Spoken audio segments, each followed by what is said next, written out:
Here I am with capsule number 9. Devyor Sajjano, my name is Shubham Bajpayee and you're watching SB Studio. So don't forget to hit like, share, comment, subscribe on my YouTube channel. तो हम यहाँ पर present करने वाले हैं capsule number 9 को। पहला question 10 minute में हम यहाँ पे 50 क्वेश्चन तैयार करने वाले हैं। पहला क्वेश्चन आपके सामने, मध्य प्रदेश का पहला वाइल्ड लाइफ अवेयरनेस सेंटर कहाँ पर है? तो ये राला मंडल इंदौर में जो है मध्य प्रदेश का पहला वाइल्ड लाइफ अवेयरनेस सेंटर है। उसके बाद हम बात करते हैं भू उपग्रह संचार अन्वेषण केंद्र कहाँ पर है? तो ये लोग भोपाल या इंदौर लगा देते हैं, लेकिन ये गुना में है, इसको आपको याद रखना है। राष्ट्रीय खरपतवार विज्ञान अनुसंधान केंद्र कहाँ पर है? तो ये जबलपुर में है। चौथा नंबर प्रश्न है कि मध्य प्रदेश धान अनुसंधान केंद्र कहाँ पर है? तो ये बड़वानी में है। प्रश्न नंबर 5 है कि भारत के राष्ट्रपति बनने वाले मध्य प्रदेश के प्रथम व्यक्ति कौन थे? तो डॉक्टर शंकर दयाल शर्मा जो थे मध्य प्रदेश के ऐसे व्यक्ति थे जो भारत के राष्ट्रपति बने। फिर भारत के प्रधानमंत्री बनने वाले मध्य प्रदेश के प्रथम व्यक्ति कौन थे? तो अटल बिहारी वाजपेयी जी जो थे वो पहले व्यक्ति थे जो देश के प्रधानमंत्री बने मध्य प्रदेश से। मध्य प्रदेश की प्रथम महिला आईपीएस और प्रथम महिला आईएएस कौन थी? तो आईपीएस की हम बात करें तो मध्य प्रदेश से पहले थी आशा गोपाल, और प्रथम महिला आईएएस थी जो वो थी निर्मला बुच। 15 जुलाई 2019 को मध्य प्रदेश के इंदौर स्थित देवी अहिल्याबाई अंतर्राष्ट्रीय एयरपोर्ट से प्रदेश की पहली अंतर्राष्ट्रीय उड़ान कहाँ के लिए प्रारंभ की गई? तो ये दुबई के लिए प्रारंभ की गई थी। डेट आपको याद रखना है, 15 जुलाई 2019 से मध्य प्रदेश के इंदौर के देवी अहिल्याबाई इंटरनेशनल एयरपोर्ट से दुबई के लिए फ़्लाइट उपलब्ध है, आप वहाँ जा सकते हैं। उसके लिए आपको पासपोर्ट की आवश्यकता होगी और बहुत सारे पैसे की।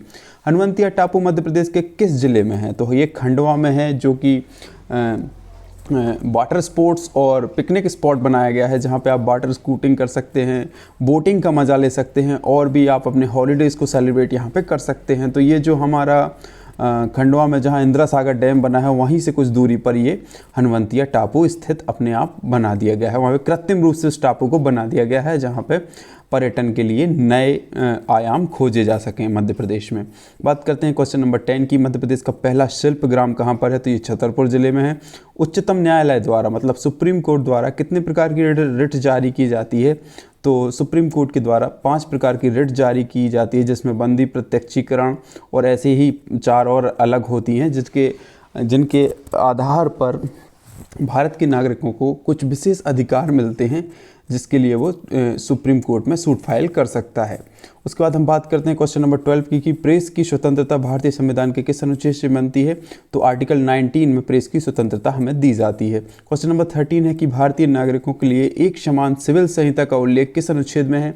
तो आर्टिकल 44 में सिविल संहिता का उल्लेख किया गया है। नाबार्ड का फुल फॉर्म क्या है? तो national bank for agriculture and rural development, this is the full form of NABARD, it is a bank.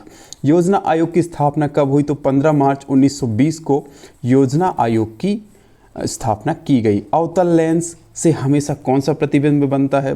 Most asking question है ये।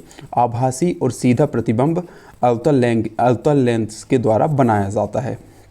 तो फिर आप अंदाज़ा लगाइए कि उत्तल लेंस से कौन सा प्रतिबिंब बनाया जाता होगा। तो उल्टा प्रतिबिंब अगर मिले तो वो उत्तल लेंस से बनाया जाता है। तड़ित चालक जो कि मकानों पर या मंदिर पर या हॉस्पिटल पर या कहीं भी किसी भी परिसर पर जो बिजली गिरती है बरसात के दिनों में या बरसात के समय, उससे बचने के लिए एक तड़ित चालक होता है। उसको बनाने के लिए कौन सी धातु का प्रयोग होता है? तो वो कॉपर धातु होती है, जिससे तड़ित चालक को बनाया जाता है।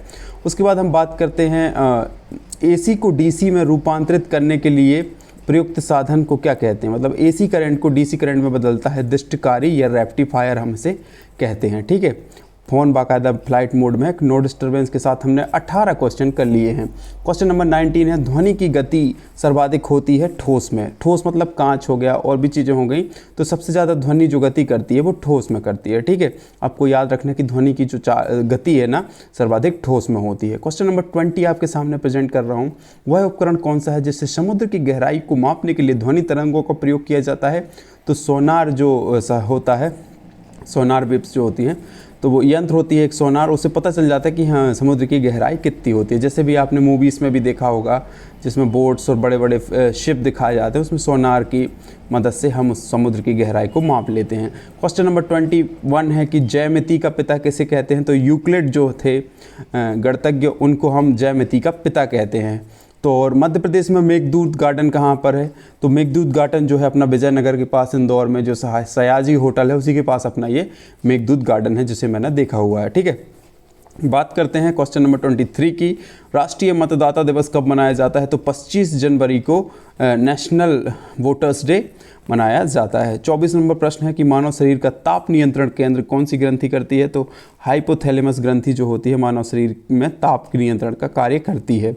मानव में कितने प्रकार के दांत होते हैं? तो मानव में कुल 4 प्रकार के दांत होते हैं। ठीक है, भारत क्वेश्चन नंबर 25 हो गया, मतलब 25 क्वेश्चन हो गए हैं अपने 5 मिनट 27 सेकंड में। बाकी के 25 क्वेश्चन और हम 10 मिनट में पूरे मतलब टोटल 10 मिनट में ख़त्म कर लेंगे। ठीक है, भारत की सबसे बड़ी विधानसभा किस राज्य में है? तो उत्तर प्रदेश वो राज्य है जहाँ पर भारत की सबसे बड़ी विधानसभा है। उसका नाम नहीं पता, अगले वीडियो में मैं उसको इंक्लूड करने का प्रयास करूँगा।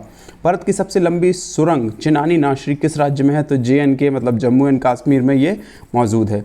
भारत में पहला परमाणु परीक्षण कहाँ पर हुआ था? पोखरण में हुआ था। और ये किसके समय पर हुआ था? अटल बिहारी वाजपेयी के समय पर। ठीक है, शरीर के तापमान, नींद, मूड, वजन, प्यास, भूख, प्रजनन, बॉडी क्लॉक आदि को कंट्रोल करने वाली ग्रंथि कौन सी है? तो हाइपोथैलेमस ग्रंथि इन सारी चीज़ों को कंट्रोल करती है। ठीक है, हाइपोथैलेमस ग्रंथि का भी ताप नियंत्रण के लिए भी आया था। तो ये हाइपोथैलेमस ग्रंथि के बहुत ही इंपॉर्टेंट काम होते हैं। हाइड्रोजन बम किस सिद्धांत पर आधारित करता है? तो अनियंत्रित संलयन अभिक्रिया जो होती है वो हाइड्रोजन बम उसी सिद्धांत पर काम करता है। लिटमस पेपर जो होता है, जिससे लिटमस पेपर बनता है, लिटमस किससे प्राप्त किया जाता है? तो लाइकेन के द्वारा लिटमस को प्राप्त किया जाता है। अब जो अपना पीतल के बर्तन होते हैं घरों में, देख लेना वो एक समय के साथ काले पड़ जाते हैं, उनका रंग बदल जाता है। तो ये किसकी मौजूदगी के कारण होता है? तो पीतल किसकी मौजूदगी में निरंतर रहने से वायु में रंगहीन हो जाता है? तो ये हो हाइड्रोजन सल्फाइड जो अपना वातावरण में होता है, उसकी वजह से जो हमारा पीतल है उसका कलर चेंज हो जाता है और हमारे पीतल के बर्तन खराब हो जाते हैं।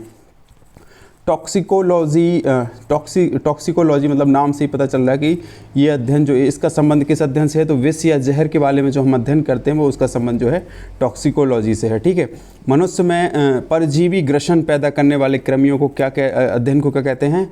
हेलमिन्थोलॉजी कहते हैं। जब परजीवी ग्रसन पैदा करने वाले कृमियों के अध्ययन को हम हेलमिन्थोलॉजी कहते हैं। दाद खाज की बीमारी किस प्रकार की होती है? तो जो फंगल जम जाता है ना, फफूंद टाइप की जो लग जाती है, उससे हमारी दाद खाज की बीमारी होती है। और आपने देखा होगा जैसे दाद खाज को तो ऊपर से कुछ एक परत टाइप की जमने लगती है बॉडी में और खुजली होती है उसमें, तो वही फंगल कहलाता है। क्वेश्चन नंबर 36, प्राणियों के वैज्ञानिक नाम लिखने में प्रयुक्त कौन सी भाषा है? तो लैटिन भाषा में प्राणियों के वैज्ञानिक नामों को लिखा जाता है। जैसे कि मनुष्य का वैज्ञानिक नाम है होमोसेपियंस, तो ये लैटिन भाषा है। अब ठीक है, दूध का दही के रूप में जमने के कारण क्या है? तो लैक्टोबैसिलस जो जीवाणु होता है उसकी वजह से दूध का जो दही के रूप में जमने का कारण होता है। पुरावशेष का महानतम अन्वेषक किसे कहा जाता है? बहुत ही इंपॉर्टेंट क्वेश्चन है। तो कुवियर को पुरावशेष मतलब पुराने अवशेषों का अन्वेषण करने वाले को अन्वेषक कहा जाता है, तो उसे कहते हैं कुवियर, जो हमारे साइंटिस्ट होंगे।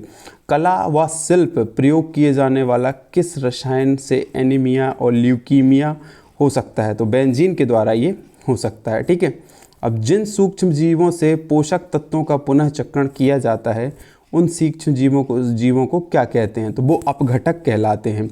अब क्वेश्चन नंबर 41 है कि भारत भवन के वास्तुकार कौन थे? तो चार्ल्स कोरिया जो थे, भारत भवन जो मध्य प्रदेश में बना हुआ है तो उसके वास्तुकार थे। भारत भवन मध्य प्रदेश में बना हुआ। ठीक है, मध्य प्रदेश में किस प्रकार के वन पाए जाते हैं? तो उष्ण कटिबंधीय मानसूनी वन मध्य प्रदेश में पाए जाते हैं। खजुराहो के विष्णु मंदिर की स्थापना किसने की? तो यशोवर्मन चंदेल ने खजुराहो के विष्णु मंदिर की स्थापना की। राजा नल और रानी दमयंती का संबंध किस क्षेत्र से रहा है? तो नरवर जो नगर है ये शिवपुरी में, नरवर जो जगह है वहाँ पर राजा नल और दमयंती का संबंध रहा है। अब दमयंती के नाम पर ही जिला दमोह का नाम पड़ा हुआ है, जो कि मेरा गृह जिला है।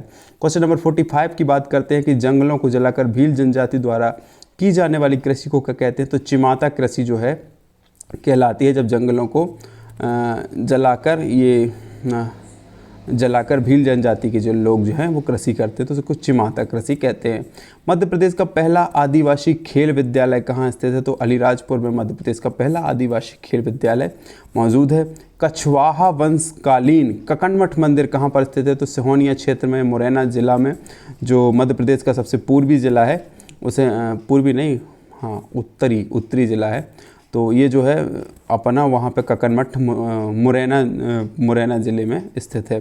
ठीक है, सबसे ऊपर दिखेगा। अगर आप मध्य प्रदेश का मानचित्र देखेंगे तो सबसे ऊपर आपका जो शीर्ष वाला भाग है वहाँ पे आपको मुरैना जिला दिखेगा।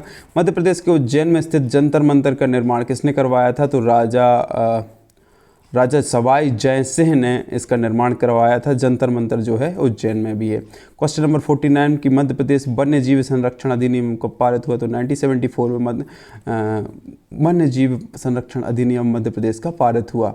हेलियोडोरस का गरुड़ स्तंभ मध्य प्रदेश में कहाँ स्थित है? तो विदिशा वो जगह है जहाँ पे हेलियोडोरस का गरुड़ स्तंभ मौजूद है। तो ये थे हमारे 50 क्वेश्चन जिनको हमने 10 मिनट 36 सेकंड में कंप्लीट कर लिया।